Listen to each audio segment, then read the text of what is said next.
Shut the f*** up, you little prick. Yeah? Yeah. Go ahead. Come on, get him out of here.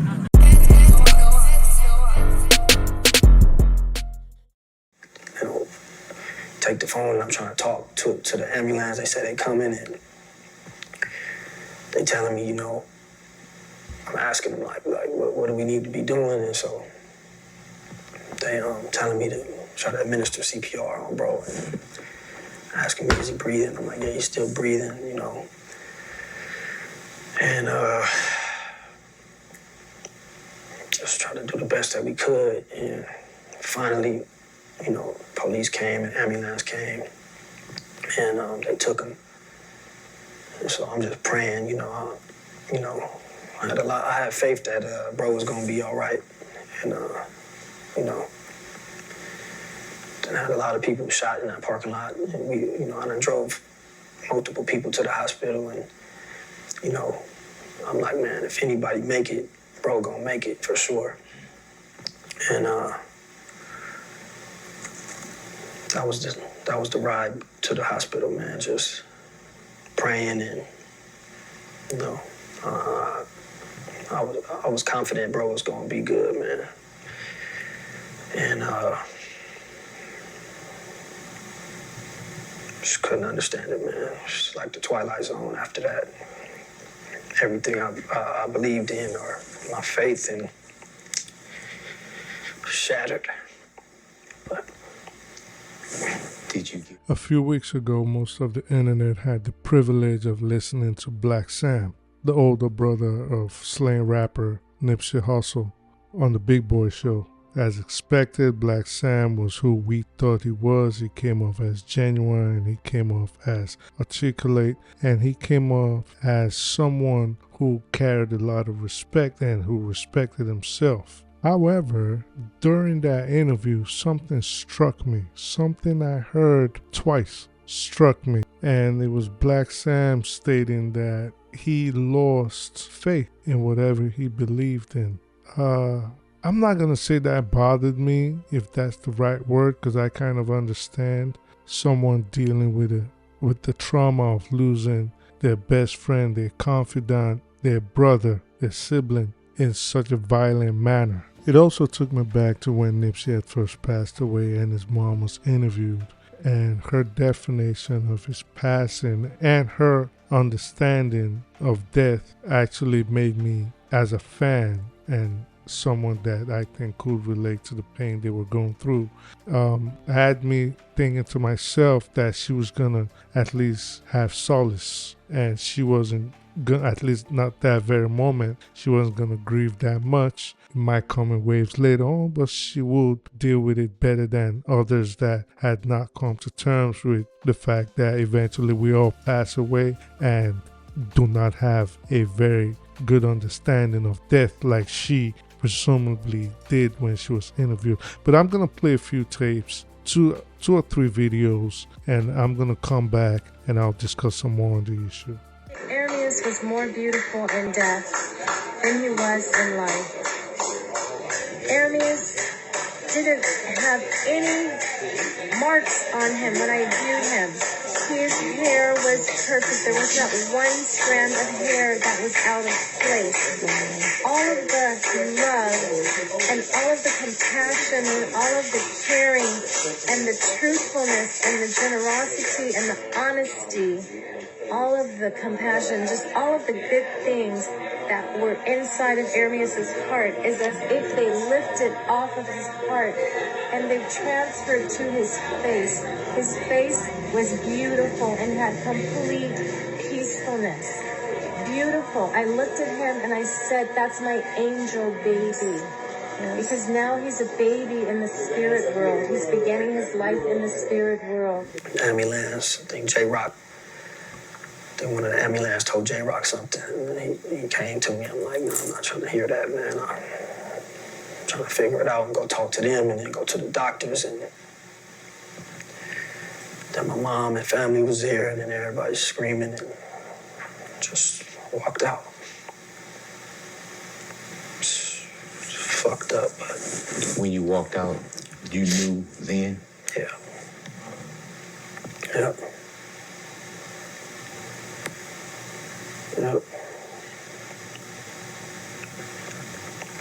you know, still can't understand it, honestly. Just it's Twilight Zone, man. Don't understand. Shook my whole belief in whatever I believed in, and,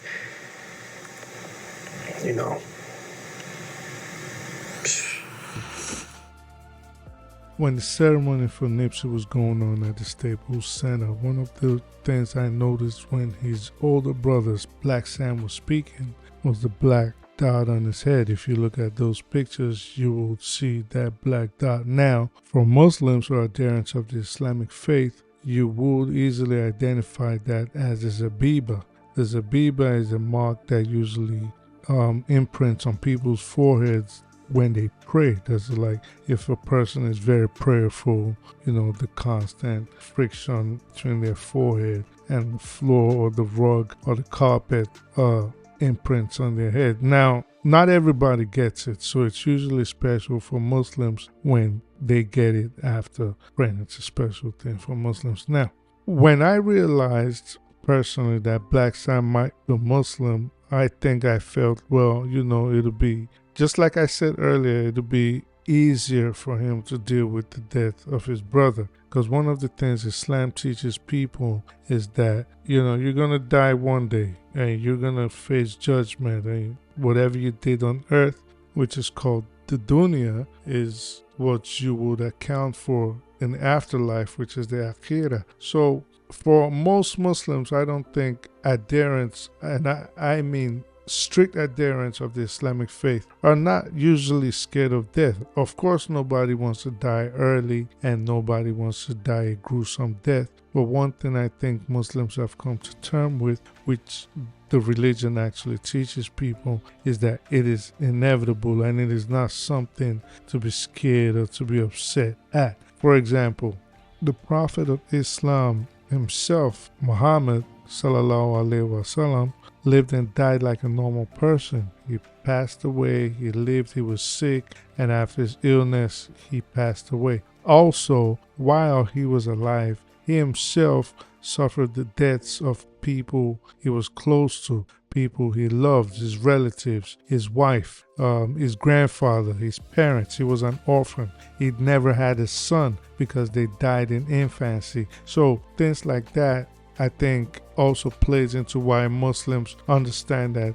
death is inevitable and not necessarily something that should be scary or feared, you know. So when a lot of us seen that zabiba on Blacc Sam's forehead, people called it out. So even on Twitter, a lot of people said, oh, is that a zabiba on his head? And, you know, people started guessing what his faith was. Now, fast forward to approximately 2 or 3 weeks ago, for Blacc Sam to say his brother's death questioned his faith or almost made him lose belief in his faith, I think that dealt a blow to my heart, and probably so for other Muslims around the world. And I'm not saying that to like denigrate him or downplay what he went through. I'm just saying, like, you know, I know he went through a gruesome, heartbreaking moment that he probably will never heal from. I understand that, but I would say if he's listening to this, I don't know if he'll ever hear this, he needs to hold his head up. You know, these times and these kind of things that he went through are tests from the Almighty. They are tests from above, and you just got to pass through it. You got to remember, his brother lived a life that some people, if they even lived to be 10,000 years old, would never accomplish a tenth of what his brother lived, and just before he passed away at the young age of 33. So he left a legacy that's going to be around for a long time. His brother is someone that's going to be spoken of for a long time. You know, he lived a young life, but he died a legend. He died a hero. He died an inspiration. He passed away an inspiration to a lot of people. So I would hope that Blacc Sam retracts his mindset. I would hope that moving forward, he goes back to his faith. And I know he's unhappy right now, but I would hope that he goes back to Allah and gets closer to him. Don't let anything take away your faith. Think about all the things you've been through in life. Think about the kind of lifestyle you've lived. Think about all the ways, the different ways God must have protected you in the past. You know, you've talked about the times you and Big U, well, maybe not necessarily you, but the streets is talking about the time you and Big U got into that beef, you shot in the air, and the LAPD was on the scene busting at you, trying to knock your head off. You survived. You've talked about how many times you was locked up, you came home, your brother was a success. You could have died in prison. You could have died on the streets. You could have died at any time. You could have been with Nipsey and been the one that got killed. A lot of things could have happened to you. Hey, listen, your brother got killed, and if the insinuations are right, at some point you could have been a target. You probably still are a target till today. And only one person is keeping you alive. You know, only one being, the supreme being, is keeping you alive. So I would hope, like, after the mourning is over and the grief, try to get yourself out of it. Remember who you need to bow to. There's nothing else that will give you the peace of mind, the calm, and the serenity that you need aside from seeking Allah in this difficult time. Hit the like button, subscribe. Until next time, hit the notification bell so you can get notified whenever I drop new content. Peace and love. Thank you. Bye.